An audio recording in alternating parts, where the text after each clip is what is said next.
Alaikum, welcome to my first video. Let me introduce myself. My name is Fatima. I'm a Latina Muslima converted or reverted to Islam. I'm original from Peru, but I've been living in the US for a while. Well, in this video, I want to share how I learned about Islam. I was born and raised in Peru. I lived there until I finished high school, and then my family and we moved to the US. I went to college here. I studied anthropology and with a minor in sociology. So in these classes, usually we focus a lot on culture and also social issues in different countries, different cultures. And when learning about different cultures, you also learn about all the things that make part of culture, and one of them is religion. So we study a little bit of different religions, one of them being Islam.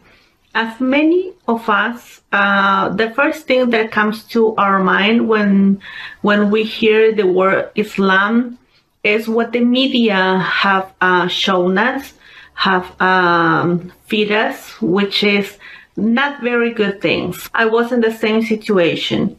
So the first thing that came to my mind was everything negative, everything from 9/11 to all the bad stuff that these people from the Middle East do. That was my first reaction, my first thought.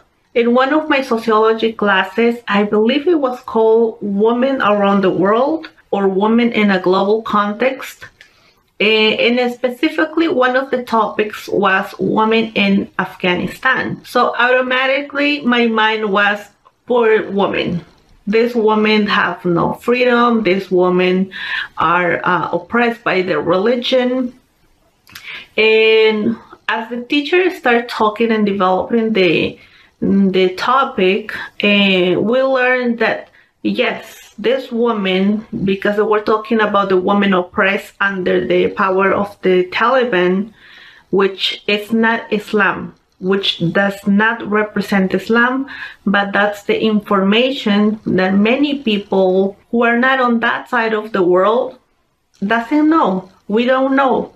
So we just believe everything the media says, or at least most of it.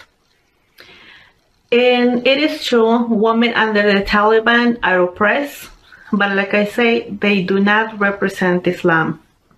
And as the teacher was saying this, I was confused because that was actually contradicting what I have learned. And so I decided to start doing some research on my own, trying to see if the teacher was wrong. Gladly, Alhamdulillah, she was not wrong. I was, just like many of us are, due to ignorance, due to stereotypes, due to the bad information on the media. And like I say, I try to research more information on my own. When we were done with that class, I tried to take more classes that were focusing on this topic. Also, I tried to be friends with people from the Middle East. Since in the college I went, there were a lot of people from Saudi Arabia, from Libya, and from other parts of the Middle East. They were very kind and very open to answer all these questions. After some time, I live in Oregon, so I went to school here in Oregon. After I finished school, I moved back to California, where I went to visit my family in California. And when I was there, I wanted to continue learning about Islam. I remember it was summer. So one of my mom's neighbors, she was Muslim, so I talked to her. And she invited me to go to the mosque. I told her that I want to keep learning about Islam. So she invited me to go to the mosque. And when I went there, the lady who was there told me that it was Ramadan. Alhamdulillah, it was Ramadan time. So she told me, if you want to come back in the night, we are going to break our fast and you're welcome to break the fast with us. So I was like very curious. I knew about the pillars of Islam because I read, because my friends explained it to me, but I never lived that process and I never been to a mosque. So I was very excited, very nervous. A lot of ideas came to my mind, crazy ideas. For example, thinking that what if they take me hostage? What if they don't let me go out of the mosque? But alhamdulillah, it was just my ideas in my mind. So they were very kind. I heard something, the first time I went there, I heard something, it was like words with rhythm. It wasn't like music, but it has some rhythm. I did not understand the word, nothing. It was in Arabic, but I felt that in my heart. It felt good. It felt relaxing, and also something like, I don't know how I can explain it. It wasn't sadness, but I make my heart feeling something like a feeling of humbleness. I couldn't explain it, but I guess it was something magical that happened. So it was the adhan. Now I know it was the adhan. So since it was the first time I was there, of course, they did not expect me to pray, but I want to follow everything they were doing. So I went with them and they let me pray with them. They just told me, like, my friend told me, just copy whatever we're doing. You are not forced to do anything. So yeah, so we did that, and after that we broke our fast. It was iftar, and alhamdulillah, I had a great experience with them. They were very welcoming, very kind people. And all my ideas that I had about women being oppressed, men being rude and oppressive, it was wrong. It was all wrong. I saw the woman chatting, talking, laughing, smiling, having a good time. And the kids, I said, maybe the kids didn't come. Yes, they did, but they were on the other side playing. The men were babysitting the children. The women were free to talk, to joke, to do whatever they do. The men were in charge of the children. An idea that I was not used to. So that was another positive thing during my experience visiting the mosque for the first time. As the days gone by, I learned that there were the last days. Those were the last days of Ramadan. I think I went there like 3 more times.